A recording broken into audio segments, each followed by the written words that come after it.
सुप्रभात बच्चों। मैंने आपको अपनी पिछली वीडियो में कक्षा 11 का जो प्रथम पाठ है भारतवर्षोन्नति कैसे हो सकती है कि दो व्याख्याएं अर्थात उसके जो दो गद्यांश थे उनको समझाया था।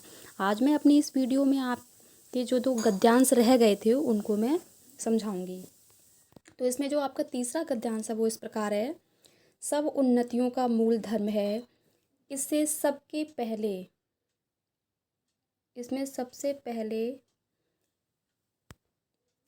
धर्म की ही उन्नति करनी उचित है। देखो, अंग्रेजों की धर्मनीति राजनीति परस्पर मिली है। भारतेंदु जी कहते हैं, देखो अंग्रेजों की धर्मनीति राजनीति परस्पर मिली है, इससे उनकी दिन दिन कैसे उन्नति है उनको जाने दो। अपने यहाँ देखो, तुम्हारे यहाँ धर्म की आड़ में नाना प्रकार की नीति, समाज गठन, वैदिक आदि भरे हुए हैं। तो सबसे पहले हम इसका गद्यांश किस प्रकार लिखते हैं। गद्यांश में जो संदर्भ होता है वो मुख्य होता है। मतलब किसी भी गद्यांश का जब हम संदर्भ लिखेंगे तो संदर्भ में तो आपको पता ही होगा कि पाठ का नाम और लेखक का नाम मुख्य होता है। तो मैंने अभी आपको जैसा कि बता ही दिया है कि पाठ का नाम भारतवर्षोन्नति कैसे हो सकती है और उसके लेखक का नाम है भारतेंदु हरिश्चंद्र जी। रेखांकित अंश की व्याख्या कीजिए। ठीक है, तो अब हम यहाँ पर इसके गद्यांश का जो भावार्थ है उसके अर्थ को समझेंगे। भारतेंदु जी कहते हैं कि सब उन्नतियों का मूल धर्म है, अर्थात भारतेंदु जी ने सभी उन्नतियों का जो मूल है वो धर्म को ही बताया, अर्थात धर्म को उन्होंने सर्वोपरि माना है। इससे सबके पहले धर्म की ही उन्नति करनी उचित है। भारतेंदु जी कहते हैं कि हम भारतीयों को सबसे पहले धर्म की ही उन्नति करनी चाहिए।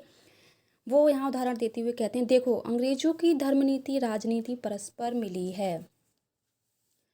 भारतेंदु जी कहते हैं कि अंग्रेजों की धर्मनीति राजनीति से परस्पर संबंधित है, आपस में मिली हुई है। वे जिन जिन देशों में गए अपने जाने के पहले मिशनरियों को भेजे, अपनी उन्नति के साथ अपने धर्म का प्रचार प्रसार भी करते गए।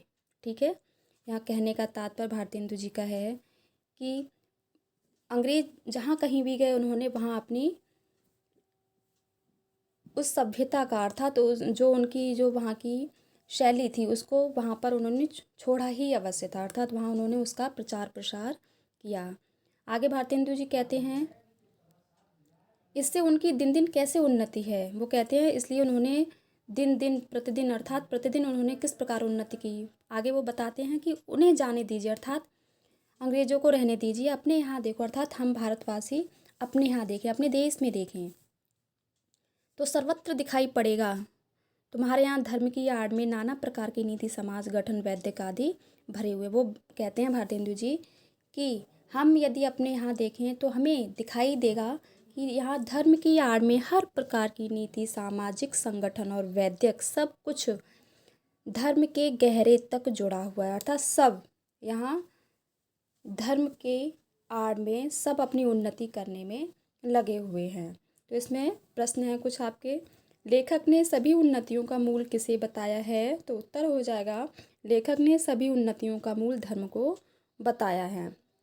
अंग्रेजों की उन्नति का मूल कारण क्या है।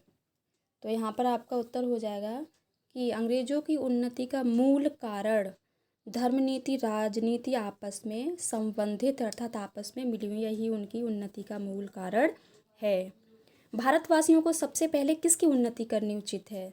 तो भारतेंदु जी ने यहाँ इस गद्यांश में बताया है कि हम भारतवासियों को सबसे पहले अपने धर्म की उन्नति करनी चाहिए, और अर्थात सब उन्नतियों का मूल जो धर्म है, इसलिए हमें अपने धर्म की उन्नति करनी चाहिए।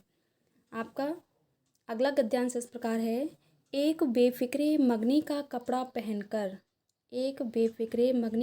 पहनकर किसी महफिल में गए। कपड़े को पहचानकर एक ने कहा अजी अंगा तो फलाने का है, दूसरा बोला अजी टोपी भी फलाने की है। तो उन्होंने हंसकर जवाब दिया कि घर की तो मूछें ही मूछें हैं, हाय अफसोस तुम ऐसे हो गए अपने निज की काम की वस्तुएं भी नहीं बना सकते। भाइयों अब तो नींद से चौंको, अपने देश की सब प्रकार से उन्नति करो, जिसमें तुम्हारी भलाई हो वैसी ही किताबें पढ़ो, वैसे ही खेल खेलो, वैसे ही बातचीत करो। परदेसी वस्तु और परदेसी भाषा का भरोसा मत रखो, अपने देश में अपनी भाषा में उन्नति करो। यहाँ हम इस गद्यांश का भावार्थ समझते हैं। भारतेंदु जी कहते हैं कि कोई अमुक व्यक्ति होगा तो वो किसी दूसरे व्यक्ति के अर्थात अन्य व्यक्ति के कपड़े मांग कर पहनकर किसी कार्यक्रम में गया होगा, तो जो उसे वहाँ जो कपड़े पहनकर जाता है उसे वहाँ कुछ लोग उस पर कटाक्ष करते हुए अर्थात व्यंग करते हुए कहते हैं कि अजी यह अंगा तो फलाने का है, अर्थात कोई ये वस्त्र, अंगा किसको बोलते हैं, वस्त्र को, कोई कपड़ा, ठीक है, यह अंगा तो किसी दूसरे का है। तो दूसरा कहता है अजी टोपी भी किसी दूसरे की है, तो उन्होंने हंसकर जवाब दिया, जो पहन कर जाता है वो हंसकर कहता है अजी हमारी तो सिर्फ मूछे ही मूछे हैं।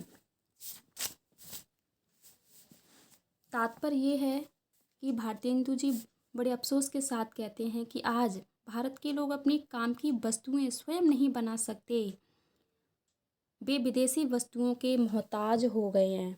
अतः हे भारतवासियों, अब तो इस अज्ञान की नींद से जागो। भारतेंदु जी कहती हैं यदि भारतवासियों तुम लोग अपने काम की वस्तुएं स्वयं नहीं बना सकते तो अब तो नींद से जागो और अपनी हर प्रकार से उन्नति स्वयं ही करो। अच्छी पुस्तकें पढ़ो जिससे तुम्हारा कल्याण हो सके, गंदी पुस्तकें मत पढ़ो। अच्छे खेल खेलो जिससे कि तुम्हारा स्वास्थ्य अच्छा बना रहे। अच्छी अच्छी बातें करो जिससे तुम्हारा नैतिक उत्थान हो सके। विदेशी वस्तुओं और विदेशी भाषा का त्याग कर दो। ठीक है, यहाँ पर आगे देखिए, भारतेंदु जी कहते हैं कि परदेशी वस्तु परदेशी भाषा का भरोसा मत करो, विदेशी वस्तुओं विदेशी भाषा का त्याग कर दो तथा विदेशी वस्तुओं और अपनी ही भाषा का प्रयोग करो, तभी तुम्हारी उन्नति हो सकेगी, अन्यथा नहीं। भारतेंदु जी ने यहाँ बताया है कि हमें अपने देश की उन्नति करनी है, तभी हम भारतीयों की उन्नति हो सकती है। सबसे पहले हमें अपने देश की हर प्रकार से हर क्षेत्र में उन्नति प्रयासरत रहना है, तभी हम अपने देश को आगे बढ़ा सकते हैं।